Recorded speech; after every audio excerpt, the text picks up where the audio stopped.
अब हम बात कर लेते हैं चंद्रमा की। चंद्रमा जो है मन है, ये माँ पार्वती हैं, शिव की अर्धांगिनी है, ये महारानी है। अगर सूर्य राजा है तो चंद्रमा महारानी है। सूर्य अगर पिता है तो चंद्रमा आपकी माता है, ये माँ है। और अगर माँ नहीं है तो जन्म नहीं हो सकता, पिता नहीं है तो आत्मा नहीं आ सकती उस शरीर के अंदर।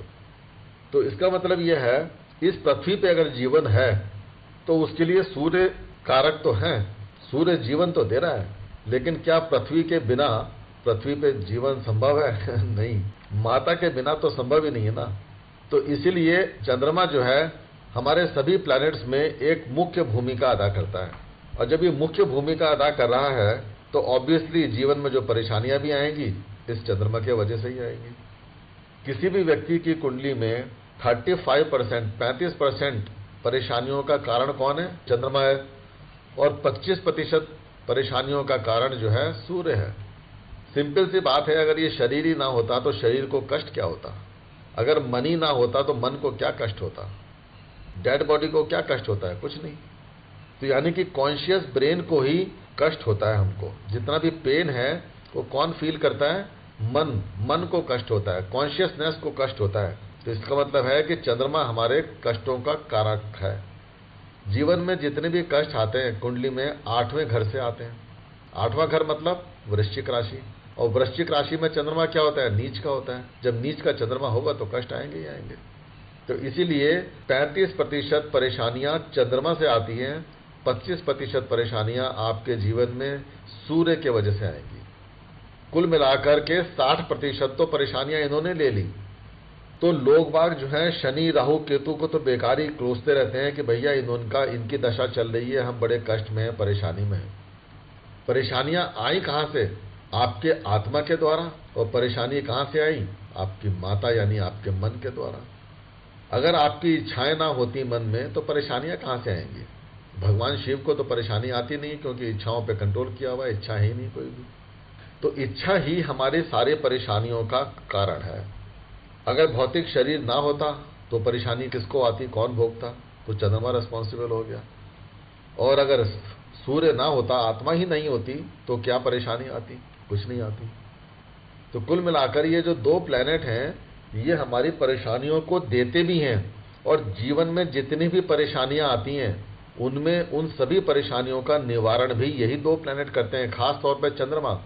कोई भी ऐसी एस्ट्रोलॉजिकल रेमेडी नहीं होती जिसमें चंद्रमा का इन्वॉल्वमेंट ना हो। यानी कि ज्यादातर करीब 70% जो रेमेडीज करी जाती हैं वो चंद्रमा के यानी जल के माध्यम से करी जाती हैं। चंद्रमा की इतनी इंपॉर्टेंस है कि कोई भी पूजा पाठ कर रहे हैं, कोई अनुष्ठान कर रहे हैं तो संकल्प लेते हैं। संकल्प लेने के लिए भी जल हाथ में लेना पड़ता है। हाथ कौन है? आपके मंगल आपके हाथ हैं। और जल कौन है? वो चंद्रमा है। यानी कि चंद्र और मंगल की युति से ही, उनको मिलाने से ही आपकी आगे की जिंदगी चलती है, उसी से संकल्प बनता है। तो संकल्प लिया कहाँ? मन के अंदर लिया है ना संकल्प, यानी मन मतलब चंद्रमा। और हमारे शरीर के अंदर भी 70% जल है। पूरे ब्रह्मांड के अंदर भी आप देखोगे तो 70% जल है। पृथ्वी के ऊपर 70% जल है। तो चंद्रमा की इंपॉर्टेंस बहुत ज्यादा है। चंद्रमा की बात करते हैं। चंद्रमा जो है हमारे शरीर को रिप्रेजेंट करता है, ह्यूमन बॉडी को रिप्रेजेंट करता है, जो हमको माता से प्राप्त हुआ है। माँ से हमको शरीर प्राप्त हुआ है, तो वो चंद्रमा है। चंद्रमा हमारे मन को रिप्रेजेंट करता है। मन भी कई प्रकार के होते हैं, उसकी चर्चा अभी मैं करूंगा आपके साथ में। पहले आप समझ लीजिए कि चंद्रमा जो है हमारे मन का कारक भी है। ये हमारे भविष्य को, हमारे फॉर्चून को इम्पैक्ट करता है। यानी कि हमारी जो है जो सोच है वो हमारे भविष्य को बनाने वाली होती है, हमारे भाग्य को बनाती है। और भाग्य और भविष्य कौन बनाता है? बृहस्पति। तो चंद्रमा और बृहस्पति का जो मेल होता है गज केसरी योग बनाता है, बहुत ऊंचाई पे ले जाने वाला बनाता है, क्योंकि आपके भाग्य का निर्धारण करता है। तो चंद्रमा के बिना तो बृहस्पति भी पीछे रह जाते हैं। चंद्रमा जो है मदर का कारक है, हमारे इमोशंस का, फीलिंग्स का, हमारे थॉट्स का, इन सब को रिप्रेजेंट करता है चंद्रमा। अगर रुपए पैसे की बात करें तो जो हार्ड रुपया पैसा, हार्ड कैश है, जो नोट के माध्यम से आपके हाथ में आता है, जिसको आप छू करके फील कर सकते हैं, वो चंद्रमा है। और जितना भी पैसा आपके बैंक में रखा हुआ है, जितना पैसा आपके तिजोरियों में रखा हुआ है, वो सारा का सारा पैसा जो है, जो वेल्थ के फॉर्म में है, वो कौन है? वो बृहस्पति हैं। तो देखिए 2 देवता धन के किस तरह से गवर्न कर रहे हैं। चंद्रमा के ऊपर अगर मैलेफिक इंपैक्ट आ रहा है, राहु के द्वारा आ रहा है, केतु के द्वारा आ रहा है, ठीक है, या शनि के द्वारा कोई मैलेफिक इंपैक्ट आ रहा है कहीं से, या चंद्रमा जिस राशि का मालिक है, जिस घर का मालिक है, वो पाप प्रभाव में आ रहा है, यानी कि चंद्रमा एफ्लिक्शन में आ गया, तो ऐसा व्यक्ति क्या करेगा? किस तरीके का कैश अपने पास में रखेगा? गलत तरीके से कमाया हुआ पैसा उसके पास देखने को मिलेगा। रिश्वत लेने वाला हो सकता है ऐसा व्यक्ति। तो आपका पैसा जो कैश के रूप में आपको मिला है, वो उत्तम धन है या खराब धन है, ये कौन डिसाइड करेगा? ये चंद्रमा डिसाइड करेगा। चंद्रमा राहु के साथ में एफ्लिक्शन में है तो किस तरीके का होगा? अष्टम भाव में बैठा हुआ है चंद्रमा, मान लीजिए राहु के साथ में, तो आपके पास में जो रुपया पैसा लेके आएगा, जो धन लेके आएगा कैश में, वो गलत तरीके से, पाप तरीके से मिलने वाला धन हो सकता है। लेकिन अगर चंद्रमा शुभ ग्रहों के साथ में बैठा हुआ है, बृहस्पति के साथ में बैठा हुआ है, तो उत्तम तरीके से प्राप्त किया हुआ धन, धार्मिक क्रियाकलापों से प्राप्त किया हुआ धन, वो आपके पास में पैसा आएगा। तो चंद्रमा जो है मन है, और मन संगति पर बहुत डिपेंड करता है। जितनी अच्छी आपकी संगति उतना ही अच्छा रिजल्ट जो है चंद्रमा आपको देता है। बड़ी सारी हिंदी पिक्चरें बनी हैं जिसमें आपने देखा कि दो भाई बिछड़ गए, एक भाई डाकुओं के पास चला गया, वो डाकू बन गया, दूसरा जो है पुलिस वालों के पास चला गया, वो पुलिस इंस्पेक्टर बन गया। यानी कि चंद्रमा जो कि परवरिश को भी दिखाता है हमारे, तो परवरिश किस तरह से हुई है ये हमारे जीवन का निर्धारण कर देता है, हमारे भविष्य को बना देता है। इसलिए कहा जाता है कि चंद्रमा किसी भी इंसान के फेट को, यानी उसके भाग्य को, भविष्य को बनाने वाला होता है। और चंद्रमा क्योंकि बेसिक एजुकेशन है, आपके संस्कार हैं, तो संस्कार कौन देता है? सबसे पहले संस्कार देती है माता, क्योंकि चंद्रमा माँ है। तो माँ के द्वारा दिए गए संस्कार व्यक्ति के जीवन में बहुत लंबे समय तक उसका साथ देते हैं, जब तक वो व्यक्ति जीवित रहता है। तो इसलिए कहते हैं कि बच्चे को अगर जन्म के बाद और गर्भ के अंदर ही अगर अच्छे संस्कार दिए जाएं, तो वो व्यक्ति बहुत ऊंचा बन जाता है, बहुत बड़ा फेट उसको, बहुत बड़ी फॉर्चून उसकी मिल जाती है, उसका भविष्य बन जाता है। गर्भ का संस्कार होता है, हमारे यहाँ जो 16 संस्कार बताए गए हैं उनमें से एक संस्कार गर्भ संस्कार भी होता है। शायद 3 महीने या 6 महीने में किया जाता है, मुझे नहीं पता कब होता है वो, लेकिन जब भी वो गर्भ संस्कार होता है, जब बच्चा गर्भ के अंदर ही है, तो तभी जो है उसको अच्छी अच्छी बातें बताई जाती हैं, अच्छी चीजें सिखाई जाती हैं, कुछ धर्म ग्रंथों का ज्ञान दिया जाता है माँ को। क्यों दिया जाता है? जिससे कि बच्चे का भविष्य बड़ा उज्जवल और सुंदर बन सके। तो यानी चंद्रमा के पास में इतनी स्ट्रांग पावर है। चंद्रमा क्योंकि इमोशंस हैं, फीलिंग्स हैं आपकी, आपका मन है, और चंद्रमा को शब्दों की जरूरत नहीं पड़ती। हालांकि दूसरे घर का चंद्रमा उच्च का प्रभाव देता है, जो कि दूसरा घर क्या है? आपकी वाणी है, लेकिन फिर भी चंद्रमा को वाणी की, शब्दों की जरूरत नहीं पड़ती, क्योंकि वो मन से ही समझ जाता है। इसलिए माँ जो है अपने बच्चे को क्या चाहिए वो भाव से ही समझ जाती है, फीलिंग आ जाएगी माँ को कि बच्चे को क्या चाहिए। ये खासियत है इस चंद्रमा की। चंद्रमा जो है शब्दों का मोहताज नहीं है, बुध की तरह से। बुध को शब्द चाहिए, कम्युनिकेशन चाहिए, लेकिन चंद्रमा को क्या चाहिए? इमोशंस चाहिए। इमोशंस में बह जाएगा, फीलिंग्स में बह जाएगा वो। इसीलिए ये दिल के हिस्से को रिप्रेजेंट करता है। इसीलिए आपने देखा होगा कि जितना भी लव रोमांस होता है, कहाँ पे दिखाते हैं ना? दिल का हिस्सा। और लव रोमांस कहाँ पे होता है? दिल से हो रहा है, आपके दिमाग से वो ट्रिगर कर रहा है। तो इसलिए चंद्रमा जो है आपके मन को दिखाता है, आपके कॉन्शियस ब्रेन को दिखाता है। तो अगर आपको किसी भी व्यक्ति की कुंडली देखनी है, तो सबसे पहले कुंडली में चंद्रमा को देखना सीखिए। अगर आपने चंद्रमा को कुंडली में देखना सीख लिया, तो मान लीजिएगा कि कम से कम 35-40% कुंडली तो आपने एनालाइज कर ली। बाकी की कुंडली आप बाद में भी कर लोगे। खाली चंद्रमा आपको इतना कुछ बता सकता है। ये आपके जन्म कुंडली का मोस्ट इंपॉर्टेंट प्लैनेट है। सारी चीजें चंद्रमा से चलती हैं।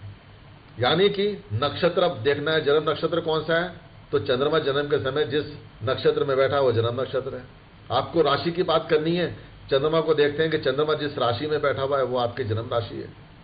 हम गोचर की बात करते हैं, आज का दिन कैसा होगा, चंद्रमा की स्थिति देखी जाती है। कोई व्यक्ति आपके पास में आया है, आपसे कुछ सवाल पूछ रहा है, आप क्या देखेंगे? चंद्रमा की स्थिति देखेंगे और बता देंगे कि आप किस काम के वजह से मेरे पास आए हैं। व्यक्ति किस तरीके का सवाल पूछेगा, चंद्रमा बताएगा। उसको किस तरीके का सॉल्यूशन आपने देना है, क्या देना है, कौन बताएगा? चंद्रमा बताएगा। बीमारियां भी किस तरीके की आ रही हैं, कौन बताएगा? चंद्रमा बताएगा। बाकी प्लैनेट्स तो अपनी कुछ बात बोलेंगे, लेकिन फाइनली चंद्रमा ही करेगा। तो चंद्रमा अगर आपने ढंग से देखना सीख लिया कुंडली के अंदर तो बहुत बड़ी आपकी जीत हो गई। लेकिन चंद्रमा को ऊर्जा कहां से प्राप्त हो रही है, एनर्जी कहां से प्राप्त हो रही है, रोशनी कहां से मिल रही है उसको?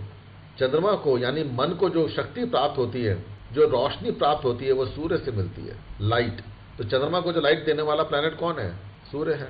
अगर सूर्य नहीं है तो चंद्रमा को कोई मतलब नहीं है, कोई सेंस ही नहीं है। इस पृथ्वी के ऊपर जीवन है क्यों है? सूर्य की वजह से है। तो सूर्य ही एनर्जी है, सोल ही एनर्जी है, ऊर्जा है। तो सूर्य की ऊर्जा जब चंद्रमा को मिलती है तो चंद्रमा बहुत पावरफुल हो जाता है। खास बात ध्यान रखिएगा, अगर सूर्य और चंद्रमा दोनों साथ में बैठे हुए हैं तो सूर्य इतना बड़ा है चंद्रमा के कंपैरिजन में कि सूर्य की छाया चंद्रमा के ऊपर ही पड़ने लग जाती है और चंद्रमा को ग्रहण लग जाता है। तो ऐसे क्या बोलते हैं उसको? अमावस्या। तो अगर किसी भी व्यक्ति की कुंडली में नजदीक वाले अंशों के ऊपर लेस देन 5 डिग्री में अगर सूर्य और चंद्रमा बैठे हुए हैं एक साथ, तो आप उठा के देखें कुंडली में कि उस व्यक्ति का जन्म या तो अमावस्या के दिन हुआ है या अमावस्या से एक आध दिन आगे पीछे हुआ है। और ऐसे व्यक्ति का, क्योंकि सूर्य की अंधकार यानी छाया जो है अब उसके ऊपर पड़ रही है चंद्रमा के ऊपर, तो आप देखेंगे कि वो व्यक्ति काफी हद तक परेशानी झेलेगा अपने जीवन में, क्योंकि अमावस्या आगे ग्रहण लग गया उस चंद्रमा को। किस तरह की परेशानी होगी वो देखेंगे कि आपको ये कंजंक्शन किस राशि में बना हुआ है, किस घर के अंदर जाकर बना हुआ है, कौन ग्रह उसको देख रहे हैं, सारी चीजें आप देखेंगे। तो चंद्रमा को डिकोड करना बहुत जरूरी है। चंद्रमा किस राशि को ओन करता है? कर्क राशि को, पता है सबको। उच्च का कहाँ होगा? वृषभ राशि में। नीच का कहाँ होगा? 180 डिग्री अपोजिट यानी कि वृश्चिक राशि में। आपको पता होगा, मजे की बात बताता हूं आपको। देखिए, बुध, शुक्र, मंगल, बृहस्पति और शनि, ये कौन कौन से साइंस ओन करते हैं? बुध का है कन्या राशि, शुक्र की है तुला राशि, मंगल की है वृश्चिक राशि, ठीक है, बृहस्पति की है धनु राशि और शनि की है मकर राशि। यानी कि कौन सी राशियां? 6, 7, 8, 9, 10, ठीक है। ये जो प्लैनेट हैं बुध, शुक्र, मंगल, बृहस्पति एंड शनि, ये जो साइन ओन कर रहे हैं, जिन घरों के मालिक बने हैं, वो लियो साइन से यानी कि सिंह राशि से एंटी क्लॉकवाइज डायरेक्शन में है। यानी कि जो सूर्य का घर है, सूर्य के घर से ये जो है एंटी क्लॉकवाइज डायरेक्शन में, घड़ी की सुई की उल्टी दिशा में है। और जो साइन चंद्रमा से अगर हम बात करें तो 3, 2, 1, 12 और 11, तीसरा घर यानी कि कौन सी हो गई? मिथुन राशि। दूसरा घर यानी वृषभ राशि, पहला घर यानी कि मेष राशि, 12वां घर यानी कि मीन राशि और 11वां घर यानी कि कुंभ राशि। ये जो 5 राशियां हैं ये चंद्रमा से, चंद्रमा के घर यानी कि कर्क राशि से क्लॉकवाइज डायरेक्शन में पड़ती हैं। देखिए, क्लॉकवाइज डायरेक्शन में, इसीलिए घड़ी की दिशा में चलने के वजह से चंद्रमा सबसे ज्यादा इंपॉर्टेंट हो गया है हमारी इंडियन एस्ट्रोलॉजी के अंदर। भारतीय ज्योतिष में, वैदिक ज्योतिष में चंद्रमा को इसलिए बहुत इंपॉर्टेंस दी गई है, क्योंकि समय के साथ चलना कौन सिखाता है? चंद्रमा सिखा रहा है आपको कि समय के साथ कैसे चला जाता है। तो आपने वो चंद्रमा और बुध की कहानी मैंने आपको कई बार सुनाई है। तो जुपिटर की यानी बृहस्पति की जो है बुध के साथ में शत्रुता है और बुध चंद्रमा का नाजायज संतान है, तो उसको दिमाग में रखिएगा। जैम स्टोन की बात करें तो मोती, सच्चा मोती जो चंद्रमा को रिप्रेजेंट करता है यानी पर्ल। चंद्रमा कौन सी दिशा को रिप्रेजेंट करता है ये जानना जरूरी है। चंद्रमा जो है कुंडली के दूसरे घर में उच्च का स्थान देता है। और कुंडली का दूसरा घर कौन सी दिशा होती है? कुंडली का दूसरा घर हमारा उत्तर पश्चिम दिशा होती है, नॉर्थ वेस्ट डायरेक्शन। तो नॉर्थ वेस्ट डायरेक्शन को रिप्रेजेंट करने वाला जो प्लैनेट है वो चंद्रमा है। सूर्य की मैच्योरिटी एज मैंने आपको बताई थी 22 साल होती है, चंद्रमा की मैच्योरिटी एज है 24 साल। चंद्रमा जल तत्व का कारक है, सूर्य का जस्ट अपोजिट। सूर्य के कंपैरिजन में अगर हम नक्षत्रों की बात करें यहाँ पे, तो चंद्रमा के जो 3 नक्षत्र है वो है रोहिणी नक्षत्र, हस्ता नक्षत्र और श्रवण नक्षत्र। ये तीनों नक्षत्र जो हैं चंद्रमा के हैं। खास तौर पे रोहिणी नक्षत्र चंद्रमा का सबसे प्रिय नक्षत्र है। तो रोहिणी नक्षत्र में जन्मे हुए बच्चों के पास में चंद्रमा बहुत सारी चीजें तो जीवन में अपने आप लाकर दे देता है, उनको प्रयत्न करने की भी जरूरत नहीं पड़ती। ट्रांजिट की बात करें तो आपको पता ही है 2.25 दिन एक राशि में चंद्रमा का गोचर होता है 28 दिन में ये अपना पूरा का पूरा चक्कर लगाकर वापस अपनी मूल स्थिति में आपकी कुंडली में आ जाता है। सबसे पावरफुल साइन, अगर राशि की बात करी जाए चंद्रमा की, तो सबसे पावरफुल जो राशि है वो वृषभ राशि है। तो चंद्रमा को हमने आपको बताया था कि अगर ये जो है दूसरे घर के साथ अपना रिलेशन बना रहा है, ये वृषभ राशि में बैठा हुआ है, तो आपको बहुत अच्छा और उच्च का अच्छा प्रभाव देगा। मून से यानी चंद्रमा से जो पैदा होने वाली डिजीजेज हैं, सूर्य की तरह से आंखों की बीमारी जो है चंद्रमा भी देता है। तो जो वीक आई साइड होती है, कमजोर हो गई आंखें, वो चंद्रमा के वजह से होती है। जीवन में जितनी भी मेंटल टेंशन किसी व्यक्ति को आएंगी, वो चंद्रमा की वजह से आएंगी। कोई व्यक्ति डिप्रेशन में जाएगा, हार्ट की प्रॉब्लम आ रही है, तो उसमें चंद्रमा भी रेस्पॉन्सिबल है, क्योंकि चंद्रमा कर्क राशि को रूल करता है। कर्क राशि चौथा घर होती है, चौथा घर आपके हृदय को स्थान है, हृदय को दिखाता है, तो इसलिए हार्ट प्रॉब्लम जो है चंद्रमा दे देता है। लंग्स किस लिए यूज होते हैं? सांसों को लेने के लिए। तो रेस्पिरेटरी प्रॉब्लम्स जो आएंगी, लंग्स की प्रॉब्लम्स जो आएंगी, वो डिजीज चंद्रमा के द्वारा गवर्न होती है। टीबी हो गया, फेफड़ों की टीबी हो गई, लंग्स की टीबी हो गई, कोल्ड कफ, जुकाम, खांसी, जुकाम, नजला, ये सब चंद्रमा के वजह से है। चंद्रमा हमारे शरीर में जितना भी जल तत्व है ना, और जितने भी फ्लूइड है, उनमें जितनी भी प्रॉब्लम्स आ रही हैं, वो चंद्रमा के वजह से देखने को आपको जरूर आएगी। थोड़ा सा चंद्रमा को और अच्छा समझने की कोशिश करते हैं। देखिए, चंद्रमा मैंने आपको बताया कि हमारा माइंड है, और माइंड क्या काम करता है, हमारा ब्रेन क्या काम करता है, कई सारे फंक्शन करता है। थिंकिंग का, सोचने की शक्ति, नोइंग, जानने की शक्ति, महसूस करना, विलिंगनेस, किसी काम को करने की इच्छा शक्ति, डिटर्मिनेशन, ये सारी चीजें चंद्रमा ही की वजह से ही होती हैं। चंद्रमा हमारा कॉन्शियस ब्रेन है, जहां हमारी कॉन्शियसनेस, हमारी चेतना है, जहां पर वो चंद्रमा है। लेकिन ये जो माइंड है, ये 4 हिस्सों में, 4 डिविजन्स में डिवाइडेड है। तो समझने की कोशिश करते हैं ये 4 तरीके के दिमाग हमारे कैसे हैं। सबसे पहले बात करते हैं सुपर कॉन्शियस माइंड। हमारा एक दिमाग का हिस्सा है, माइंड का हिस्सा है, जिसे हम बोलते हैं सुपर कॉन्शियस। तो वो जो चेतना है, वो अपनी सर्वोच्च स्थिति में, सर्वोच्च ऊंचाई पर बैठी हुई है, और सबसे ऊंचाई पर बैठी हुई जो चेतना है हमारी, वो हमारे कुंडली में 9th हाउस को रिप्रेजेंट करती है। यहां से हम अपने जीवन में अपने भविष्य को देखते हैं। देवगुरु बृहस्पति की मूल त्रिकोण राशि है वहां से हमारे जीवन में पॉजिटिव चीजें आती हैं, वहां से हमारा भाग्य और भविष्य का निर्धारण होता है। और 9th हाउस क्या होता है कुंडली का? पिता का स्थान है। पिता कौन है? सूर्य। तो यहाँ चंद्रमा को सबसे बड़ी जो एनर्जी मिलती है, वो पिता से मिलती है, सूर्य से मिल रही है। तो यानी कि सुपर कॉन्शियस ब्रेन वो ब्रेन है जो पिता के द्वारा गवर्न हो रहा है, पिता के कर्मों से गवर्न हो रहा है। तो आपका भाग्य, आपका भविष्य कैसा होगा, ये डिपेंड करेगा कि पिता के कर्म कैसे हैं, पूर्वजों के कर्म कैसे हैं। जितने सुंदर कर्म, उतना ही अच्छा भाग्य आपका। और आपके पूर्वज कौन है? आप स्वयं अपने पूर्वज है ना। पिछले जन्म में हो सकता है कि आप अपने परदादा रहे हो, कौन जानता है। आप दोबारा से रीबर्थ लेकर उसी कुल में वापस आ गए। तो इसीलिए जो 9th हाउस है, ये पॉजिटिव चीजों को दिखाता है। और ये 9th हाउस है, इसको हम बोलते हैं super conscious brain, super conscious mind है। ये सबसे ऊंचा स्थान है। तो सुपर कॉन्शियस मतलब सर्वोच्च। तो जब सर्वोच्च है तो निचला भी होगा। तो जो लोअर हाफ होती है सुपर कॉन्शियस ब्रेन की, वो 180 डिग्री अपोजिट आपका 3rd हाउस होता है, तीसरा घर। तो सुपर कॉन्शियस माइंड जो 9th हाउस है, ये हमारे दिमाग की प्योरेस्ट फॉर्म है। यानी कि इससे ज्यादा पवित्र कुछ नहीं हो सकता। ये समझ लीजिए कि जैसे गंगा जो है गोमुख से निकली है, तो सबसे ज्यादा पवित्र है। तो 9th हाउस आपके सुपर कॉन्शियस ब्रेन की सर्वोच्च पवित्रता को रिप्रेजेंट करता है, इसलिए वो धर्म का स्थान है। और धर्म का भी कौन सा स्थान है? धर्म त्रिकोण 1, 5, 9 को रिप्रेजेंट करता है। यानी कि जो बीज आपका पहले घर में लगा था धर्म का, 5वें घर में उसकी परवरिश हुई, और 9वें घर में वो फ्रूट दे रहा है, आपको रिजल्ट दे रहा है, अपने सबसे ऊंचाई पर बैठा हुआ। तो यानी कि धर्म त्रिकोण भी कौन सा? सबसे ऊंचा बैठा हुआ। इसीलिए बृहस्पति को 9th राशि दी गई है, धर्म की राशि है 9th राशि। तो बहुत धर्म को दिखा रहा है वहां पे। और वहां पे बृहस्पति क्या दे रहे हैं? आपको जो इंटेलिजेंस दे रहे हैं, जो आत्मा को जो पवित्रता दे रहे हैं, जो सच्चाई दे रहे हैं, वो बृहस्पति दे रहे हैं। और बृहस्पति के मिलने के वजह से आत्मा पवित्र हो रही है। और वो पवित्रता किसको प्राप्त हो रही है? चंद्रमा को प्राप्त हो रही है। यानी कि आपका सुपर कॉन्शियस माइंड वो बहुत स्ट्रांग हो रहा है, और आपका भविष्य बन रहा है।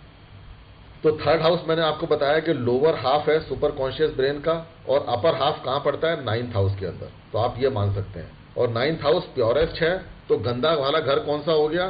थर्ड हाउस हो गया, जहां पे इच्छाएं पैदा हो रही हैं। थर्ड हाउस क्या है?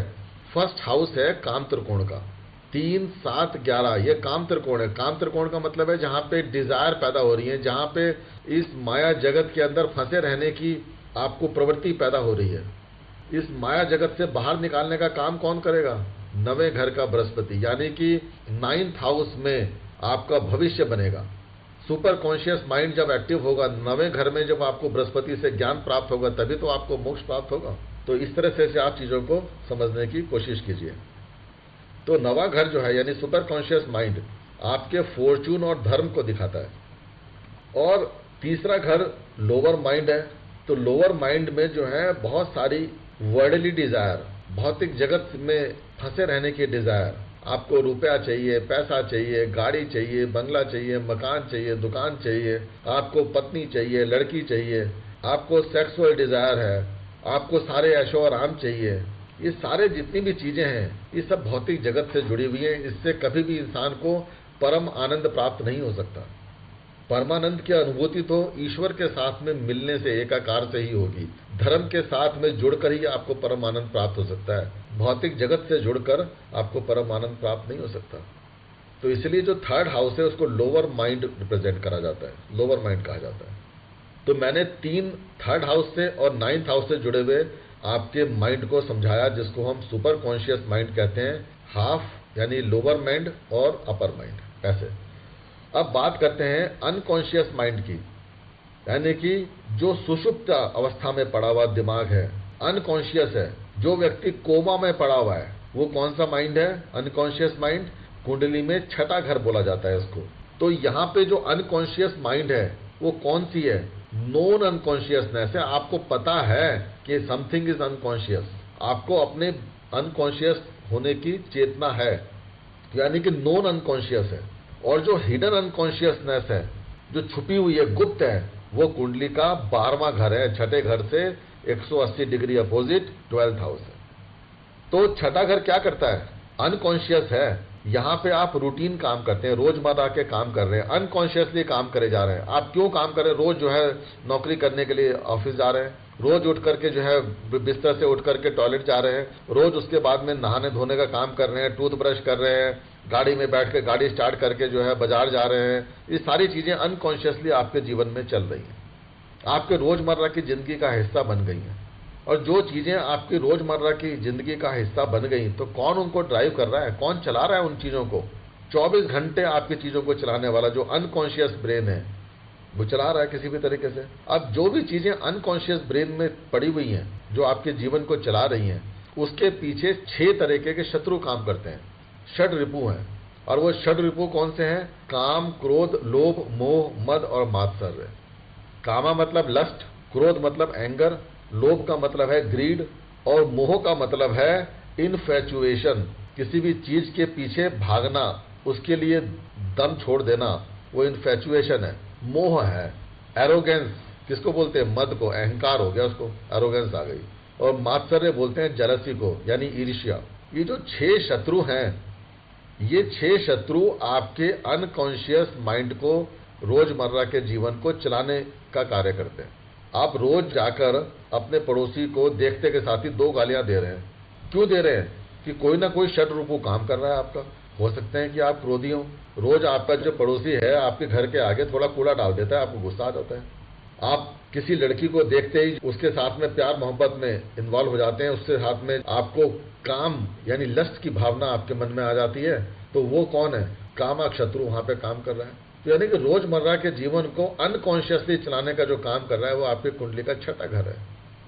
तो यहाँ पे जो आत्मा है इन 6 शत्रुओं से लड़ती है, लड़ाई करनी पड़ती है उसको बहुत स्ट्रांगली, तब जाकर कहीं उसको सफलता हासिल होती है।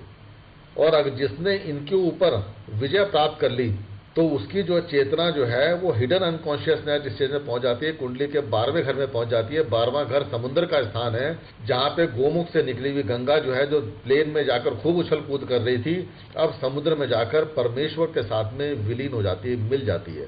यानी कि आत्मा और परमात्मा का जो मिलन हो रहा है वो 12वें घर में हो रहा है।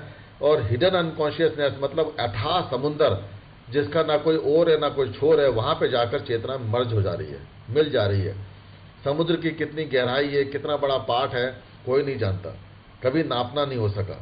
तो इसलिए समुद्र यानी कि भगवान परमेश्वर की कितनी कॉन्शियसनेस है, कितनी अनकॉन्शियसनेस है, उसको मेजर कर पाना, नापना बहुत मुश्किल काम है। इससे मिलने वाली आनंद की जो अनुभूति है वो भी अनंत है। इसलिए 12वां घर आपके हिडन अनकॉन्शियसनेस को दिखाता है। आगे चलते हैं। तीसरा जो है, जो कंपार्टमेंट है माइंड का, उसको बोलते हैं हम सब कॉन्शियस माइंड। 8वां घर हमारी कुंडली का हमारे सब कॉन्शियस माइंड को रिप्रेजेंट करता है। कौन सी सब कॉन्शियसनेस? नॉन सब कॉन्शियसनेस। वहां पे 8वें घर में, क्योंकि चंद्रमा कौन होता है? चंद्रमा 8वें घर में वृश्चिक राशि में, यानी कि नीच का प्रभाव देने लग जाता है। तो 8वें घर में जो हमारी सब कॉन्शियस ब्रेन है, तो क्या रिप्रेजेंट करती है? हमारे एविल थॉट्स को, यानी कि मन में आने वाले जो बुरे बुरे विचार हैं वो सब कॉन्शियस माइंड में डेवलप होने लग जाते हैं। 12वां घर हमने आपको बताया था कि हिडन सब कॉन्शियसनेस है, जो परमात्मा का स्थान है। तो अब आपके पास में परमात्मा को प्राप्त करने के लिए जो ज्ञान चाहिए वो 8वें घर से मिल जाएगा, मिल सकता है आपको। और उसकी जो बेसिक रूट्स है वो कौन देगी? आपके माँ के संस्कार देंगे आपको 4थे घर में। तो ये जो 4, 8, 12 का जो त्रिकोण बनता है, इसलिए इसको मोक्ष त्रिकोण बोलते हैं। तो सब कॉन्शियसली आपका माइंड कैसा बढ़िया काम करेगा वो 8वां घर बताएगा। देखिए, हमारे माइंड के बड़ी सारी लेयर्स हैं, एक के ऊपर एक लेयर्स है। मैंने आपको जब कभी स्टार्टिंग में प्रेजेंटेशन दिए थे तो मैंने चेतना के 7 लेवल्स बताए थे आपको, 7 लेवल्स ऑफ कॉन्शियसनेस।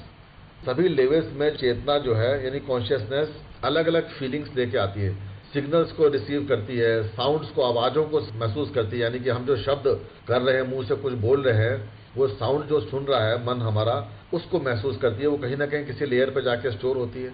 जो हमारी इमोशंस हैं, हमारी फीलिंग्स हैं, वो कहीं एक डिफरेंट लेवल पर जाकर स्टोर होती है। हमारी आत्मा पे पड़ने वाले, हमारे मन के ऊपर पड़ने वाले जो प्रभाव हैं, जो इंप्रेशंस हैं, वो एक डिफरेंट लेयर पर जाकर बनते हैं। तो ये जो डिफरेंट लेयर्स हैं ये हमारे सब कॉन्शियस ब्रेन में है। और जितनी भी जीवन में अनफुलफिल्ड डिजायर्स हैं, जो इच्छाएं कभी पूरी नहीं हो सकी, वो भी सारी बिना पूरी हुई इच्छाएं सारी की सारी हमारे अनकॉन्शियस ब्रेन के अंदर लेयर्स में जाकर इकट्ठी हो जाती है। तो इसीलिए कुंडली का ये जो 8वां भाव है, यहाँ पर सारी इच्छाएं इकट्ठी हो गई। और 8वें से 8वां कौन सा घर होता है? तीसरा घर। और तीसरा घर क्या है? Lower part of our super conscious brain. तो तीसरे घर में हमारी इच्छा पैदा होती है, जिसके वजह से हमारा पुनर्जन्म होता है। ये मैंने आपको पहले बताया था। और तीसरे घर का कारक कौन है? मंगल है और बुध है, क्योंकि बुध की जमीन है, क्योंकि मिथुन राशि किसकी है? बुध की है। और मंगल कौन है? कारक है वहां का। तो मंगल यानी कि डिजायर पैदा करने का काम करता है। और डिजायर पैदा होने के बाद में आपको क्या करता है? जन्म दिला देता है इस धरती के ऊपर। इसीलिए मेष राशि के अंदर मंगल आपको जन्म दे देता है। तो ध्यान रखिएगा कि 8वें घर में जो जितनी भी आपकी अनफुलफिल्ड डिजायर्स हैं वो वहां पे एक्यूमुलेट हो जाती है, वहां पे दबी हुई होती हैं। इसीलिए ये सब कॉन्शियस माइंड है। आपको पता है जितने भी सपने आते हैं रात के समय में, बहुत सारे लोग होते हैं जो डे ड्रीमिंग है, यानी मुंगेरी लाल के हसीन सपने देखते हैं दिन के समय में, रात को सपने देख रहे हैं, रात को डरावने विचार आ रहे हैं, हर प्रकार का डर है। किसी भी प्रकार की फोबिया हो गई, किसी को पानी को देखते ही डर लगता है, किसी को गाड़ी में बैठते ही कुछ किसी तरीके का डर लगता है, किसी को गाड़ी में बैठते ही उल्टियां आने लग जाती हैं, किसी को ऊंचाई पर जाने के बाद ऊंचाई से डर लगता है, किसी को वायुयान में बैठते के साथ ही डर लगता है। तो यानी कि जितने भी प्रकार के डर हैं, फोबिया हैं, ये सारे के सारे हमारे सब कॉन्शियस ब्रेन की देन है, यानी कि कुंडली के 8वें घर की देन है। तो सब कॉन्शियस ब्रेन में पिछले जन्मों के सारे जितनी भी इच्छा हमारी अपूर्ण रह गई थी, वो सारी अपूर्ण इच्छाएं जो हैं आपके अष्टम भाव में पड़ी हुई है।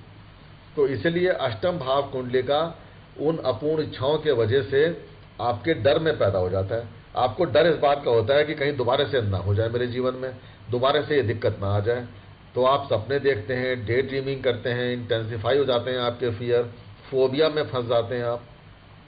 ये जो सब कॉन्शियस ब्रेन है हमारा, ये हमारे थिंकिंग और बिहेवियर पैटर्न को गवर्न करता है। जितनी भी हमारी सोच है, विचार है, हमारा बिहेवियर है, उसको चलाने का काम कौन करेगा? कुंडली का 8वां घर करेगा।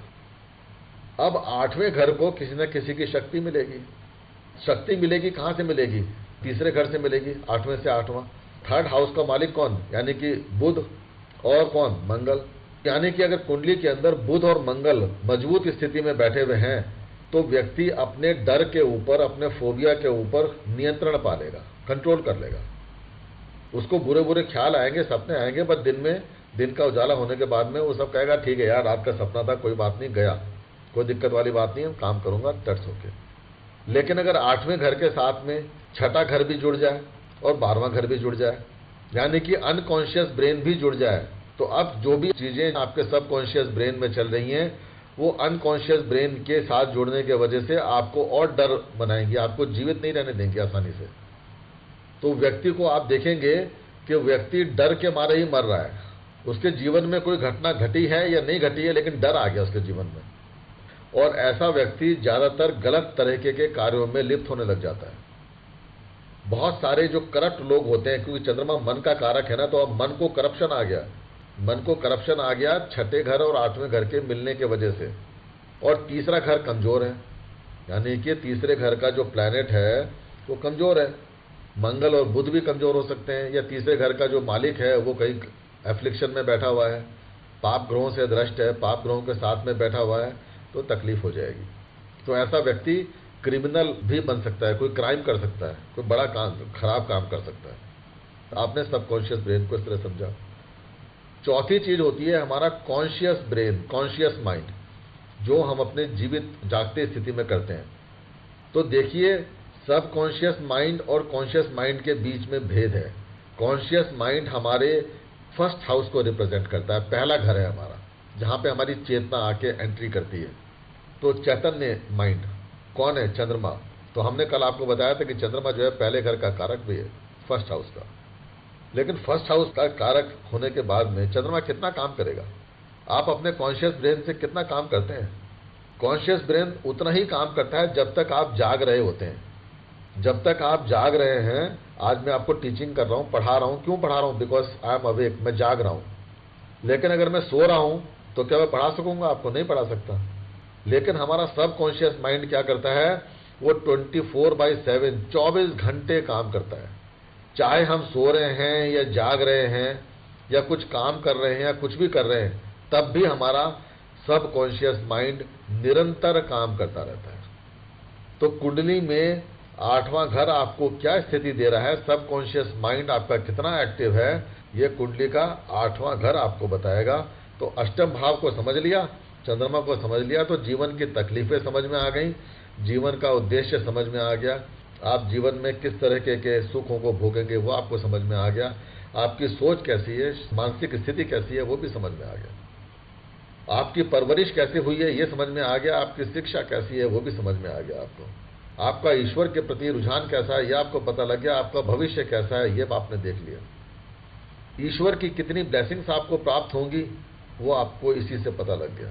तो यानी कि कितनी बड़ी चीजें आपने किसी व्यक्ति के बारे में खाली मात्र एक चंद्रमा से देखकर बता दी, उसके मानसिक स्थिति को देखकर बता दी। ठीक है जी। तो जय श्री राम, आप सबका दिन शुभ हो, उत्तम हो, मंगलमय हो, ऐसी प्रार्थना करता हूं। जय श्री राम।